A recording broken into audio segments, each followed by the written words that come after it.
Assalamualaikum warahmatullahi wabarakatuh. Selamat pagi, selamat siang, selamat sore, dan selamat malam untuk semuanya. Sebelumnya, perkenalkan nama saya Fikri Harisadi, mahasiswa Universitas Pendidikan Indonesia, Program Desain Informasi Geografi Angkatan 2020. Pada kesempatan kali ini, saya akan memberikan tips bagaimana cara pembuatan dashboard sederhana yang dimana nantinya akan memberikan tampilan mengenai grafik, tabel, maupun peta. Nah, di sini sebelum membuat dashboard tentunya kita harus mendapatkan data-datanya terlebih dahulu. Nah, data yang saya gunakan itu dari Kaggle, yang dimana terdapat data-data sains dari database community yang memiliki berbagai jenis data. Nah, bagaimana sih cara mendapatkan data tersebut? Nah, di sini ada tools-toolsnya, yaitu salah satunya dataset. Nah, di dalam dataset ini terdapat jenis data, baik itu computer science, education, classification, maupun data visualization. Nah, contohnya data yaitu mengenai kemiskinan. Nah, oke. Dari data kemiskinan ini, itu dapat diketahui apa saja informasi yang dapat nantinya divisualisasikan. Nah, itu mulai dari penduduk, terus kemiskinan, IPM, usia produktif, PLN, dan padatan, serta pengeluaran. Nah, dari data-data tersebut, apa saja sih cakupannya, baik itu provinsi kah, negara kah, kecamatan kah, maupun desa kah. Nah, tapi berdasarkan data tersebut, kita dapat lihat nih, apa saja sih data yang bakalan kita download. Nah, datanya itu berdasarkan provinsi di Indonesia.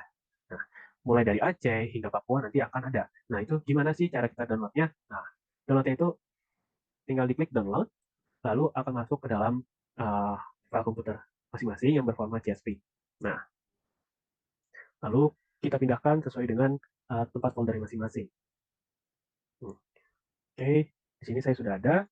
Nah, lalu gimana sih kita untuk visualisasinya dalam membuat dashboard? Nah, itu kita bisa menggunakan yang namanya Looker Studio. Nah, ini merupakan tampilan awal dari Looker Studio. Jika kita memang ingin menggunakan template dari yang sudah disediakan, itu bisa kita menggunakan template-nya. Lalu apabila kita ingin mendesain dari awal, dari mulai input data, desain, nah itu kita bisa klik blank report. Nah, pada video kali ini saya akan mengajarkan bagaimana input datanya, desainnya, grafiknya, dan sebagainya. Nah, ini klik blank report. Lalu di sini kita cari file upload untuk mengupload data tadi. Nah, jika kalian belum mengupload, itu bisa upload dengan klik to upload file. Nah, di sini kalian cari tadi tempat penyimpanan di mana, lalu tinggal klik open. Nah, tapi saya sudah memasukkan terlebih dahulu, lalu ada keterangannya yaitu statusnya uploaded, yang terbilang itu sukses untuk dapat digunakan dalam pembuatan dashboard kali ini. Lalu dapat klik add, lalu kita klik add to report. Nah, ini tampilan awalnya berdasarkan tabel, lalu kita akan mengubah baik itu provinsi kah, dan data-data yang bakalan kita masukkan itu apa saja. Nah, ini ada tools-toolsnya, baik itu setup, style, maupun data-datanya. Nah, di dalam data kemiskinan.csv ini, itu ada IPM, kemiskinan, kepadatan penduduk, terus pengeluaran, PLN, usia produktif, dan sebagainya. Nah, kita atur di bagian dimensionnya. Karena dimension itu seperti batas administrasinya. Karena tadi di awal itu batas administrasinya berdasarkan provinsi, kita bisa mengubah di dalam dimensionnya. Klik, lalu kita ubah tipenya yang awalnya itu teks menjadi geo, lalu country subdivision. Nah,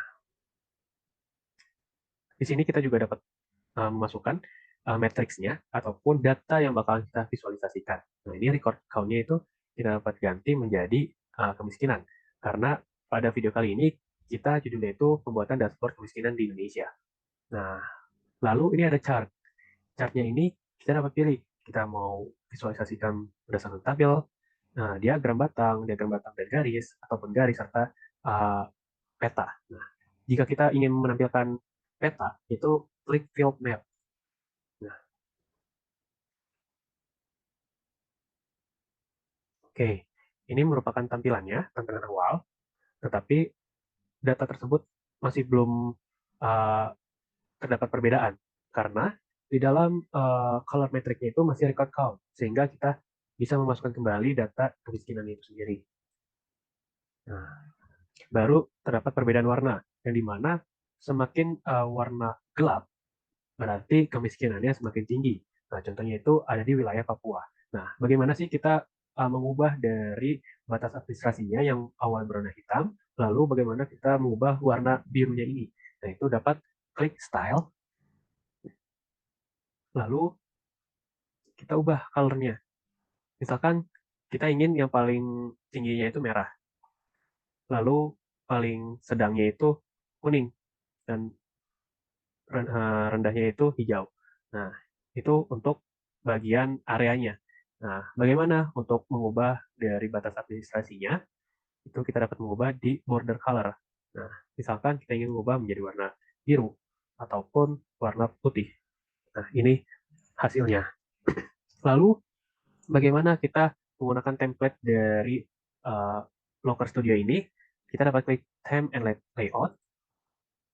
Nah, di sini banyak jenis-jenis template-nya, dan jika masih ada yang kurang pas dengan selera masing-masing, dapat dilakukan customize. Nah, tapi di sini saya ingin menggunakan yang graphic. Nah, oke, balik lagi ke sini, dan kita ingin visualisasikan berdasarkan tabel. Nah, berdasarkan tabel. Jika berdasarkan tabel, itu kita dapat tabel, kalau kita drag ke sini. Oke. Nah, record count-nya kita ubah menjadi penduduk. Dan kita tambahkan lagi kepadatan. Oke, nanti akan ketahuan provinsi yang memang 1 sampai 7, karena semakin lebar maka akan menampilkan provinsi yang lebih padat penduduknya. Nah, setelah itu kita ingin menampilkan suatu diagram batang. Ini bisa klik add a chart, lalu bar chart. Ini banyak jenisnya ya barnya, itu mulai ada column chart, stack of column, ada bar chart, dan bar-bar lainnya. Nah, ini oke. Okay. Nah, kita dapat mengubahnya lagi di dalam matrix. Jadi, jika kita sudah mengatur bagian dimension-nya itu sendiri, yang provinsi, lalu kita akan memainkan di bagian matrix saja. Nah, tadi kita sudah visualisasikan kepadatan penduduknya, terus jumlah penduduknya, dan kemiskinannya, maka sekarang saya ingin memvisualisasikan berdasarkan pendapatannya atau pengeluaran. Nah, oke, di sini dapat diketahui gitu. Pengeluaran yang memang paling banyak dilakukan di provinsi di Indonesia yaitu terletak di Provinsi DKI Jakarta. Nah, lalu bagaimana cara mengubah background-nya itu sendiri? Karena ini berwarna putih, nah itu kita bisa mengubah, klik klik pada kotaknya, lalu akan terselect kotak garis biru, dapat klik style, lalu mengubah color-nya sesuai dengan yang diinginkan.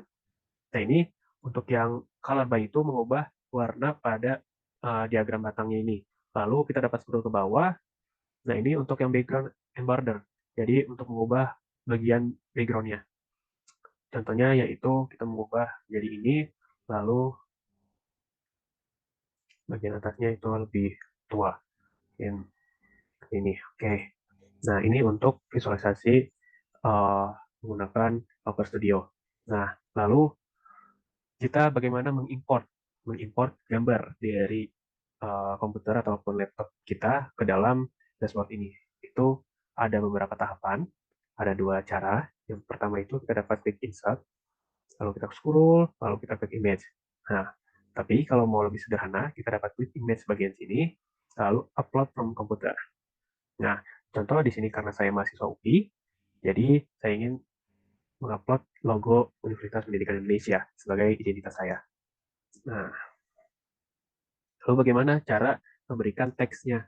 Nah, di sini tuh ada beberapa tools, baik itu Epic, Add Data, Add Chart, Add Control. Nah, ini banyak gitu. Salah satunya itu ada teks. Nah, jika kita udah klik teks, lalu kita drag di mana saja, lalu kita dapat mengetik contoh, yaitu dashboard kemiskinan Indonesia. Nah, di sini akan terdapat text properties, yang dimana kita bisa mengatur jenis fontnya, terus ukuran fontnya, serta bagaimana formatnya, baik itu justify kah, center maupun dan sebagainya. Nah, ini saya ingin menggunakan center, lalu untuk keterangannya di bold. Oke, ini kalian bisa atur sesuai dengan seleranya masing-masing, penempatannya. Nah, seperti itu. Nah, lalu kita bisa memberikan lagi teks. Teks.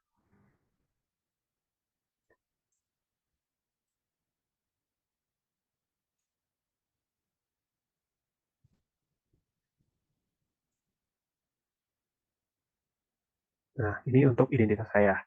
Nah,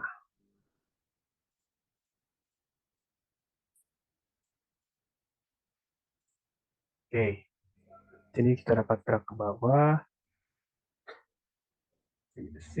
Oke, ini untuk bagaimana cara kita menginput tadi di awal, input data menjadi suatu peta, yang kedua itu input data menjadi tabel, lalu input ketiga itu menjadi diagram batang. Nah, jadi kalian setelah ini dapat berkreasi ya, berkreasi mendesain, karena dashboard ini hanya sealaman, jadi kalian bisa mendesain ini itu memberikan suatu informasi-informasi yang memang banyak masyarakat maupun hal yang umum yang dapat diterima berdasarkan data yang dipakai. Nah, lalu ketika kalian sudah mendesain, dapat kalian lihat view. Nah, view-nya itu untuk melihat bagaimana progres dari kalian. Nah, ini ketika ketika saya sudah mendesain, lalu kita dapat edit kembali. Nah, seperti itu. Tapi biasanya ada yang terkendala dengan bagaimana saat kita menginput itu, ada yang ketik seperti ini. Nah, tiba-tiba bagian tabel dan bagian diagram batang pun mengikuti. Nah, itu sesuai dengan data. Jadi ketika kita ingin klik wilayah Provinsi Papua, ya, maka akan ketahuan nih, kepadatan penduduknya itu berapa, jumlah penduduknya berapa, serta pengeluarannya itu berapa. Nah, kita dapat uh, menggeserkan kursornya dan memiliki informasi bahwa Provinsi Papua ini kemiskinan itu mencapai 26,8. Lalu kepadatan penduduknya 912,23. Nah, mungkin seperti itu mengenai bagaimana cara input data menjadi suatu dashboard. Nah, lalu jika kalian memang kesulitan mengenai dengan warna, nah warna itu dapat menggunakan website uh, lainnya, website tambahan. Yaitu bisa menggunakan yang namanya palette. Palette. Nah, ini dapat kalian ubah. Nah, contoh ya, contoh kalian sudah masuk ke website ini, nanti kalian spasikan, lalu akan berubah warnanya. Kalian cari warna yang memang sesuai yang diinginkan, lalu misalkan ini warna yang disesuai. Nah, kita klik copy color, lalu masuk ke dalam tadi. Nah, kita ubah si background-nya, contoh background. Nah, dapat klik tanda plus. Nah, lalu di dalam bagian series nomor color itu kita copy pastekan di sini. Lalu akan otomatis berubah. Nah, mungkin seperti itu bagaimana cara dan desain serta mengatur colornya. Dan berikut ini hasil dashboard saya yang sebelumnya sudah saya buat. Nah, dashboard yang saya buat seperti ini dan mungkin itu saja tutorial dari saya mengenai bagaimana cara import data menjadi suatu dashboard yang memang sangat bermanfaat di dunia pekerjaan maupun di dunia-dunia bisnis. Karena di dalam situasi modern ini, perkembangan teknologi pun sangat meningkat. Salah satunya itu pembuatan dashboard untuk memvisualisasikan data yang tadinya awalnya itu rumit untuk dibaca, sehingga dapat dibaca oleh masyarakat umum, bukan hanya bidang tertentu saja. Nah, namun masyarakat umum pun dapat memberikan dan memahami data-data yang kita tampilkan. Mungkin itu saja tutorial pada video kali ini. Uh, Kurang lebihnya mohon maaf. Wassalamualaikum warahmatullahi wabarakatuh.